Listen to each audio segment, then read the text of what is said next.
Hello बच्चों, good afternoon. Today we are going to study about the human digestive organ. आज हम पढ़ने वाले ह्यूमन डाइजेस्टिव इंपॉर्टेंट ऑर्गन के बारे में, जो कि बहुत इंपॉर्टेंट है. ठीक है. आज तो हम पढ़ेंगे कि फूड का डाइजेशन कैसे होता है, कितनी देर के लिए होता है, स्टार्टिंग की उसकी स्टार्ट कहाँ से होता है और एंड कहाँ से होता है. तो आज इस वीडियो में हम लोग प्रॉपर पूरे डाइजेस्टिव सिस्टम के बारे में पढ़ने वाले हैं. तो बच्चों, फूड का डाइजेशन स्टार्ट कहाँ से होता है? फूड का डाइजेशन बच्चों जो स्टार्ट होता है वो कहाँ से स्टार्ट होता है? माउथ के थ्रू होता है, जिसको हम लोग बोल देंगे बकल कैविटी. फूड को सबसे पहले आप मुंह के अंदर रखते हो, माउथ के अंदर जाता है, जिसे हम बकल कैविटी बोलते हैं. बकल कैविटी के बाद बेटा वो आपका फूड जो रहता है वो कहाँ पे जाता है? आपके फूड पाइप में जाता है. फूड पाइप के बिहाइंड, फूड पाइप के जस्ट पीछे आप देखोगे आपका विंड पाइप अटैच हुआ रहता है. और फूड पाइप बच्चा जहां आपका एंड होता है वो दूसरे इंपॉर्टेंट ऑर्गन के साथ अटैच हुआ रहता है. जो दूसरे इंपॉर्टेंट ऑर्गन के साथ अटैच रहता है उसको हम लोग क्या बोल देंगे? स्टमक. स्टमक के अंदर फूड जाता है. स्टमक के बाद क्या रहता है? लास्ट में जहां पे स्टमक एंड होता है, स्टमक किससे कनेक्ट रहता है, किससे अटैच रहता है बच्चा? वो स्मॉल इंटेस्टाइन से अटैच रहता है. स्मॉल इंटेस्टाइन के बाद आपका फूड कहाँ जाएगा? वो लार्ज इंटेस्टाइन के अंदर जाएगा. लार्ज इंटेस्टाइन के अंदर जाने के बाद कुछ टाइम रुकने के बाद आपका फूड जो रहता है वो रेक्टम में जाएगा. रेक्टम के बाद वो कहाँ जाएगा बेटा? वो एनस के में जाएगा.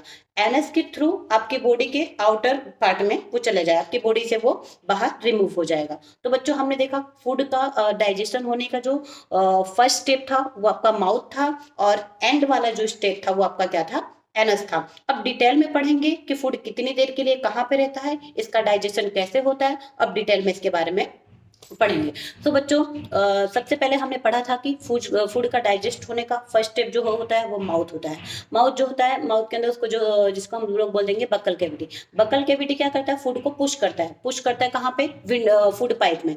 फूड पाइप के जस्ट पीछे बेटा आपका क्या होता है? विंड पाइप होता है. ये विंड पाइप क्यों हुआ रहता है? अगर हम खाते, विंड पाइप जो रहता है वो गैस को पास आउट करने के लिए होता है. आप बोलोगे कि मैम हम लोग गैस तो नोज के थ्रू भी पास आउट करेंगे, लेकिन नहीं बेटा, कुछ गैसेस जो रहती है वो आपके विंड पाइप के थ्रू पास आउट होती है. ओके.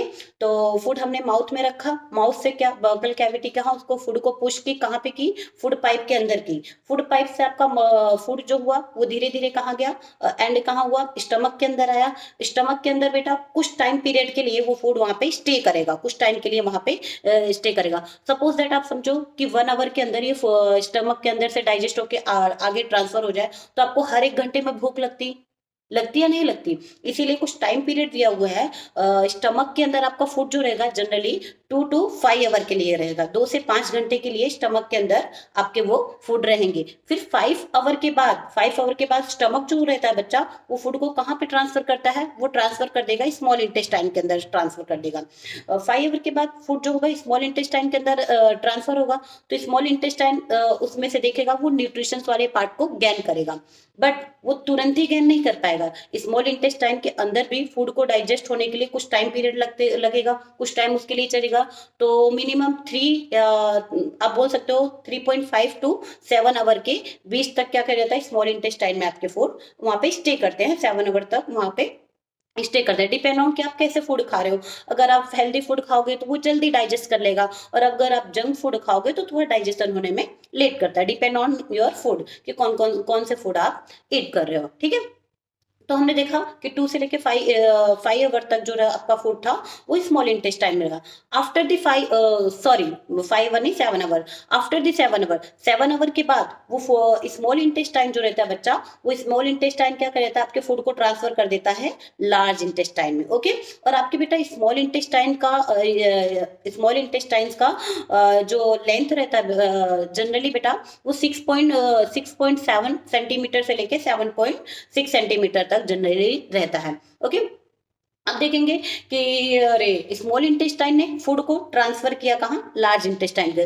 बेसिकली बोलेंगे तो बच्चा 90% फूड का डाइजेशन जो होता है वो स्मॉल इंटेस्टाइन के अंदर हो जाता है, क्योंकि 2 to 7 आवर तक फूड आपके स्मॉल इंटेस्टाइन में रहेगा. तो कुछ जो न्यूट्रिशंस वाली चीज रहते हैं वो स्मॉल इंटेस्टाइन तो गेन करेगा. तो वो न्यूट्रिशंस वाली चीजें जो आपकी स्मॉल इंटेस्टाइन गेन करती है, तो आपका स्मॉल इंटेस्टाइन जो रहता है वो क्या क्या गेन करता है बच्चा? वो प्रोटीन को गेन करेगा, एंड कार्बोहाइड्रेट को गेन करेगा, एंड फैट को गेन करेगा.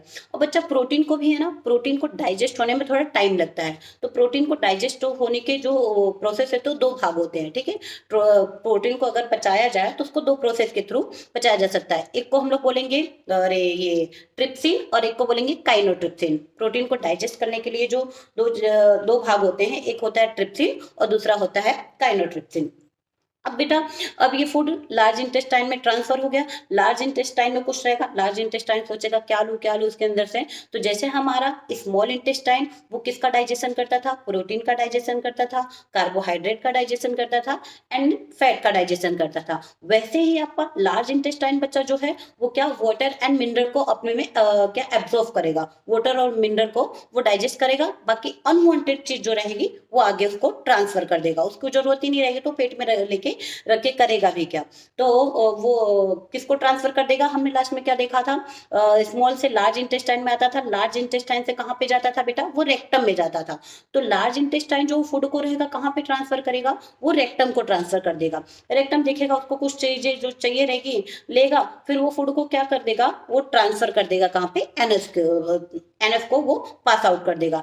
एनएफ जो रहता है बेटा आपकी बॉडी से बाहर रिमूव करता है, आपकी बॉडी के जो अनवांटेड पार्ट होते हैं, जो आपकी बॉडी को नीड्स नहीं रहता है, आपकी बॉडी जो होगी न्यूट्रिशंस वाले पार्ट को क्या करती है, वो गेन कर लेती है और अनवांटेड चीज जो रहता है वो एनएफ के थ्रू पास आउट कर देती है, बाहर के थ्रू रिमूव कर देती है। ओके, एनएस के थ्रू फिर अनवांटेड चीजें आपकी अपनी बॉडी की जो अनवांटेड चीजें रहती है वो बाहर पास आउट हो जाती है। तो बच्चों आज हमने देखा फूड का डाइजेशन होने के लिए जो इंपॉर्टेंट ऑर्गन है, मेन इंपॉर्टेंट ऑर्गन, टोटल कितने इंपॉर्टेंट ऑर्गन है स्टार्टिंग से देखेंगे तो फर्स्ट आपका क्या था, माउथ से स्टार्ट होता था। माउथ के बाद क्या आया आपका, क्या है, फूड पाइप आया। फूड पाइप के बाद क्या था आपका, स्टमक आया। स्टमक के बाद कहाँ पे जाता था, वो स्मॉल इंटेस्टाइन में जाता था। स्मॉल इंटेस्टाइन के बाद कहाँ पे जाता था, लार्ज इंटेस्टाइन में।